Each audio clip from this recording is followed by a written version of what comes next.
You know, inside one of the world's most popular video games, there's a whole other game being played, an unregulated, multi-billion-dollar gambling industry. And today, we're going to pull back that curtain. We're going to see who's getting rich, who's pushing it, and who's really paying the price. So to really get a handle on the stakes here, you just have to listen to the players themselves. And when you do, well, a really disturbing pattern starts to show up almost right away. And it starts alarmingly young. And look, this isn't just some one-off story. It's a story you hear over and over again. The pipeline from just playing a video game to high-stakes gambling is shockingly short. And for so many, it starts long before they're even old enough to legally buy a lottery ticket. Yeah, this isn't about a few isolated incidents. What we're looking at is a systemic issue, a gateway that funnels underage players straight from the game lobby into a world of completely unregulated online casinos. The scale of this is it's staggering. A survey of over 9,000 players found that 70% of Counter-Strike gamblers get their start when they're underage. 70%. That's not a bug in the system. That is the system. So how does this even work? How does a video game item become a casino chip? Well, it's a surprisingly simple four-step process. It all starts inside the game with a $2.50 loot box. You open it, you get a random cosmetic item, a skin. And that skin can be worth anything from a few cents to literally tens of thousands of dollars. And from there, those skins basically become poker chips on all these third-party casino websites. It's a direct pipeline from gaming to gambling. And that pipeline leads directly to the next huge piece of this puzzle, the websites that actually power this whole industry. We are talking about offshore, unregulated casinos that operate in this legal gray area, creating what is basically a race to the bottom when it comes to protecting anyone. I mean, the difference is just night and day. A regulated physical casino, they have strict ID checks at the door. These Counter-Strike sites, a lot of them have nothing. They're based offshore, they exploit every legal loophole they can find. And in this market, the site that asks the fewest questions is the one that gets the most business. And this isn't something they try to hide, they literally celebrate it. The CEO of one of the biggest sites, Clash.io, went on social media and bragged about a massive payout that happened with no verification.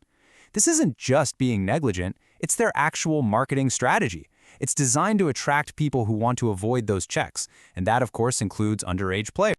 So why? Why operate like this? Well, the answer is pretty obvious. Money. An insider claimed that just one of these major sites, Clash, pulls in around $50 million a month. With that kind of cash flowing in, the incentive to dodge regulations is absolutely massive. But how do kids even find these sites in the first place? Well, that's where the industry sales force comes in. Influencers and streamers who are paid millions to basically be walking billboards promoting these casinos to their young, very impressionable audiences. And when they're actually confronted about it, a lot of these influencers give this really strange rationalization. You have a streamer here openly admitting, I don't think people should gamble, but then in the same breath says that because he enjoys it, he's just going to keep broadcasting it to all his followers. And that really cuts right to the heart of it, doesn't it? After all the justifications and all the deflections is the real reason they promote something they admit is harmful, just that the money is too good to say no to. And the answer seems to be a resounding yes. One of the top gambling streamers, when he was pressed on it, admitted his company made around $5 million last year. For that kind of paycheck, you can see why moral arguments might just bounce right off. And sometimes this kind of promotion leads to absolute disaster for their audiences. Just take the hype drop scam. The site was promising this win-win investment through what they call daily cases. Influencers sold this dream hard, calling it free money, even a full-time salary. But it was totally unsustainable. And on March 27, 2024, the site just shut the whole system down, basically running off with the money of the very users who trusted. So what happens to an influencer after they push a scam that ends up hurting their own fans? Well, in this case, not a whole lot. The streamer Juicy just sort of justified continuing to work with HypeDrop's parent company by shrugging his shoulders and saying, hey, it's still one of the better options out there. There's just very little accountability. But this rabbit hole goes way deeper than a few shady casinos and some greedy influencers. The entire professional Counter-Strike esports scene is financially tangled up with and honestly totally dependent on this gambling industry. This chart right here visualizes just how deep this problem really goes. An analysis of the top 300 Counter-Strike streamers found that a full 75% of them are sponsored by gambling sites. At that point, the money isn't just part of the scene, it is the scene. And it goes all the way to the top. The most famous professional teams on the planet, like FaZe Clan and G2 Esports, have major gambling sponsors. Even the biggest tournaments, the PGL majors, are sponsored by betting companies. The entire industry is completely intertwined.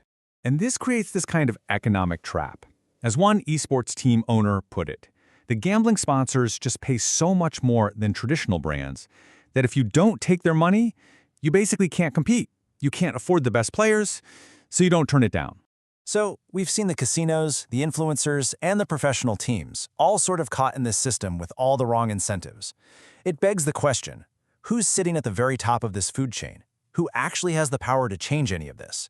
The answer is Valve, the company that created Counter-Strike in the first place.